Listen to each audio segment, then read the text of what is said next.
I remember lying in my bedroom in the dark and listening to Pink Floyd. And in my head, I would imagine like sort of abstract geometric shapes, sort of doing stuff in time to the music.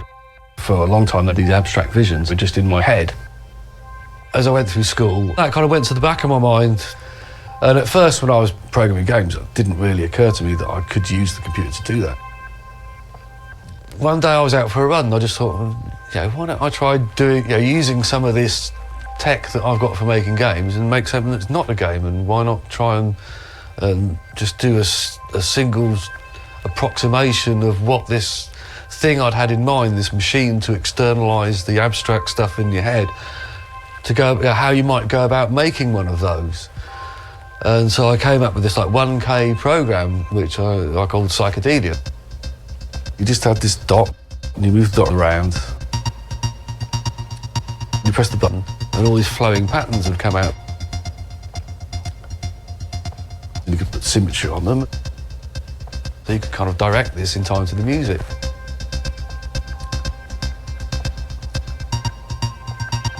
It was lovely. And it blew my mind just how cool this was to play with. And I got my mates around and I said, you've got to try this. And sat them down and put on the Floyd and gave them the joystick. Said, just do this. And people really enjoyed it.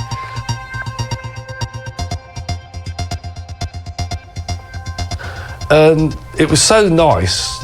It was so pure. It was something else. I felt like I'd broken through into some area where not many people had been working. In fact, people had been working there.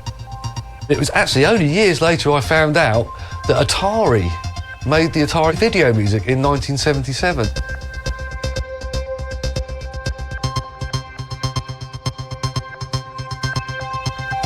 When I did find other people doing it, I kind of felt validated, really. I felt there is something here that's worth looking at. There is something that's perhaps worth moving forward and looking at in a bit more detail.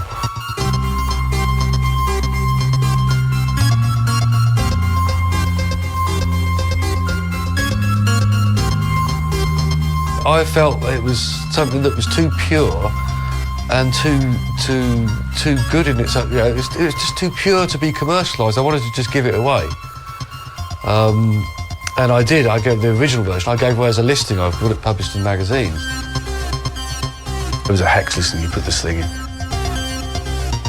Eventually, we thought, OK, we will do a version for sale. An extended version, which we sold. It wasn't very expensive. We released it, the reviews were very much polarised. It was probably one of the most divisive things I've ever done, because you had, like some people, well, obviously, they'd been waiting for something like this to come along, and there was a few reviewers who were really just like got it straight away. There's this one guy who said, the review was something like, I find mere words too cumbersome to describe the brilliance of this concept, or something like that. I'm thinking, well, that's the best review I've ever had, and probably the best review I'm ever likely to get. And then for the same programme, somebody else was saying, what absolute load of rubbish, what the hell does Minter think he's doing? So, but I knew I was onto something. He's embracing the medium in such a radically different way from anybody else. And he's not even unsure, I don't think he's even sure about why or how he's doing it. It's the sort of thing you could put your mum in front of the telly and you wouldn't have to explain it to her. You just put a joystick in her hand and say, waggle that. And instantly, it's like, I get it. I can see what I'm doing, I get it. But by waggling this stick, something's happening on the screen. And, I think that's part of the appeal, because it's certain it would draw people in that wouldn't necessarily normally be into computers at all. I was aware of his games, but I think it was one of the Atari shows that I actually first saw Jeff's light synths when he was demoing Colour Space at the time. Graphics was something I was really into, and this interactive real-time graphics on a computer, which was something you only ever imagined was something you're going to see on the TV, bringing that onto a home computer, that totally grabbed me. And when the 8-bit version of Colour Space came out, I was totally hooked. Ever since then, it's been all about the light synths for me.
It's really interesting because you look at his work, it starts with knockoffs of other games, but with things that he's had in himself. You can see that he's going, oh, can I even do this? And then over time, there's like a lot of experimentation.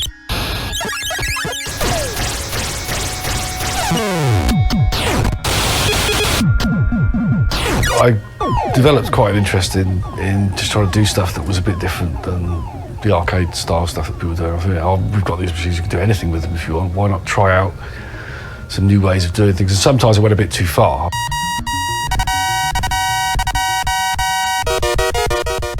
I just wanted to have this different idea where instead of having a main character with a gun always shooting something, you had your main character was effectively controlling a little droid and protecting the flock with this by just moving this little droid around. The controls were very weird.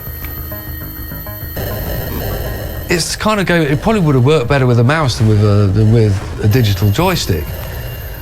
As it was a bit inaccessible. And that was reflected in its review scores from some places. And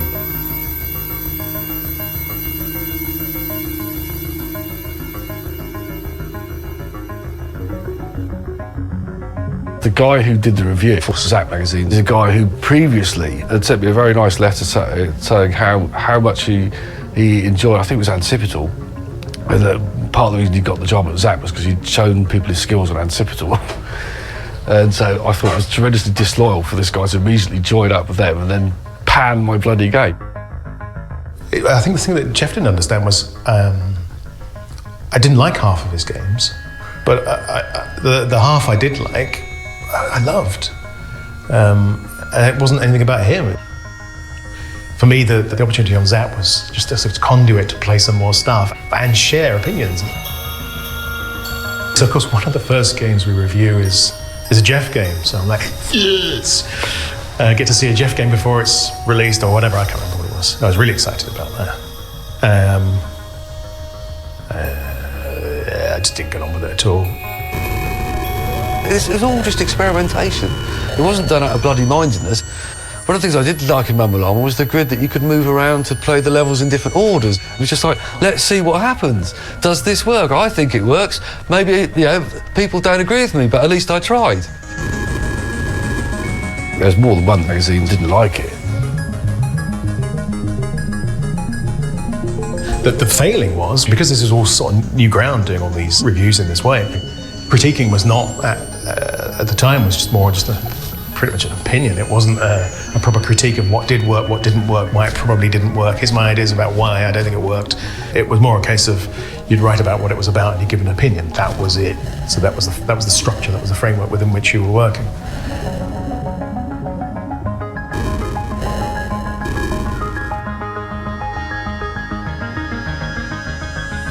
I was being a bit precious about my design when it came down to it. The criticism was fair play. It was not my most accessible thing.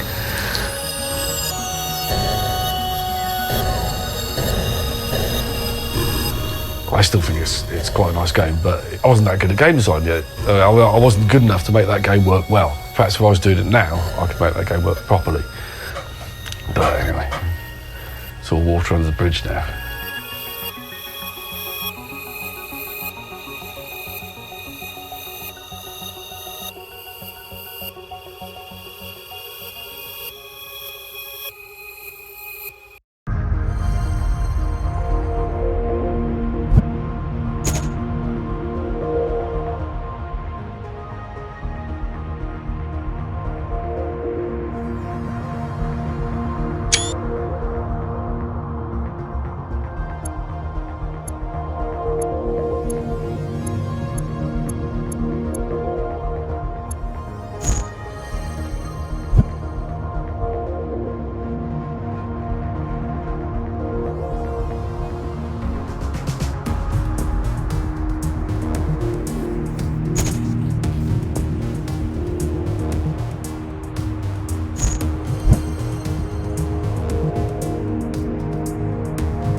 like going to the Play Expo because it's really nice. People just come up and we can hang out and play some games. To me, it's a great privilege when I meet people who actually enjoy the stuff that much. I think it's quite something when you meet somebody and they still remember playing Bloody Attack of the Mutant Camels or Grid Runner, and they'll tell you how much they enjoyed it. I mean, the fact that they still remember it after all these years is one thing, but they actually seek you out and tell you about it is entirely another. One of the lovely things about meeting Jeff is that you could walk up to him and be kind of like, hi, I'm going to talk to you about your games and effectively your work for half an hour. And he's just kind of like, yeah, let's talk about the Jaguar, let's talk about this. Here's a project I've tried to make that never got finished. I've always enjoyed that. One of the things I enjoyed in the old days was going with Llamasoft to the old 8-bit computer shows. The Llamasoft stand was like, you know, it was like Mecca to all of us lot. It was just like, what's new, we've got to go and find Jeff's stand. And you'd see it from miles away. You know that's going to be Jeff's stand because like there's this huge plushy sheep on top of the booth or something.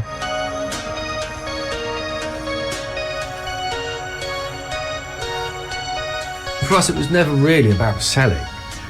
It was about letting people come up, and I'd be out the front, we'd play games together, and they could chat to us. And it was just a tremendously exciting time, and also it was great fun. I mean, going up to the shows, meeting the people from the other software houses.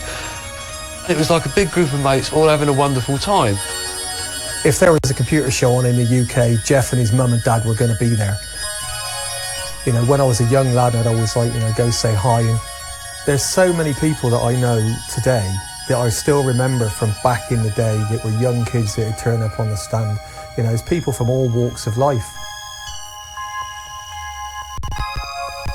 So you'd always see a few of the regulars that would be at every show, but, you know, it'd be the excitable kids like myself that it was just like, you know, this is fantastic. I love all this trippy graphic stuff. You know, you'd get people who'd go along and their dad, you know, probably had no interest in computers, and he'd go along and strike up a conversation with Jeff's dad. I remember that distinctly. With Dad, I'd be talking to Jeff's dad about something, you know, that Dad's talked about at the time. It's like, oh, I don't get all this newfangled computer stuff, but, you know, the boys do. You know, Jeff's, you know, he's a pretty quiet guy, as you know, but at a show, he would be completely engrossed in, you know, flying one of the light synths or playing one of the games. And he'd get a little bit of a crowd show up just to watch him playing his own games. I went to a couple of shows at Earl's Court or wherever back in the day, a PCW show or something, and I'd go past the Llamasoft stand, but Jeff wasn't there. So, I don't think back then when I was a teenager it would have ever have occurred to me to try and hang out with Jeff Minter. And then when I was in my late 20s, I was working for magazines, and I'd got to interview quite a few big names, so I became a bit more blasé about it. So I'm of the feeling you should, you know, people say you never meet your heroes. I think you should always meet your heroes if you get the chance, because sometimes they turn out to be fantastic.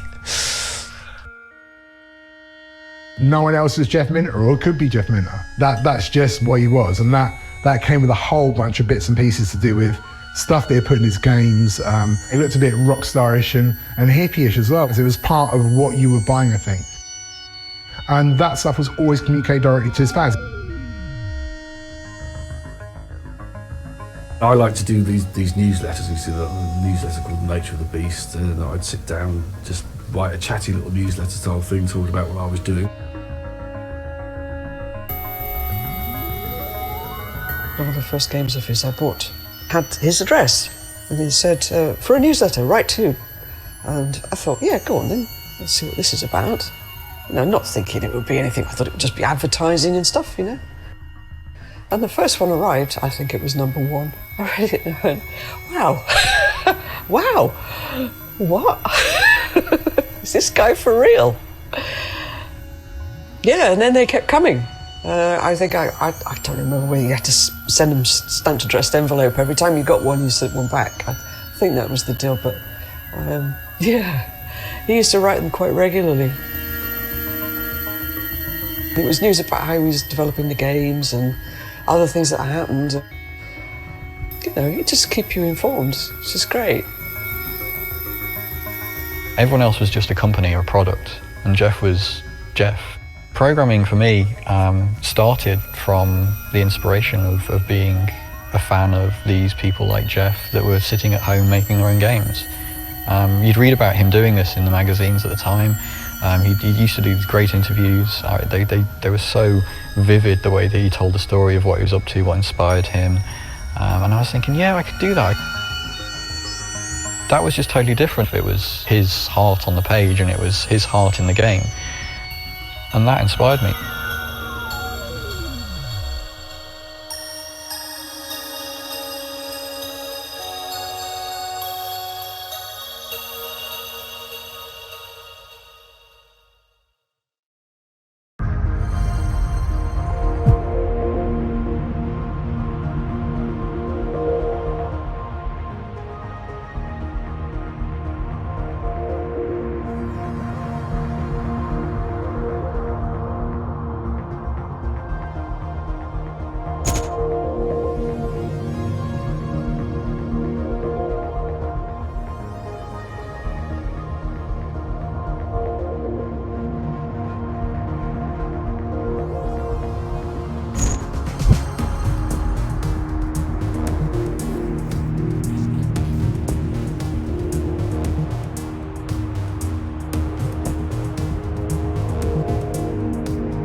Bye.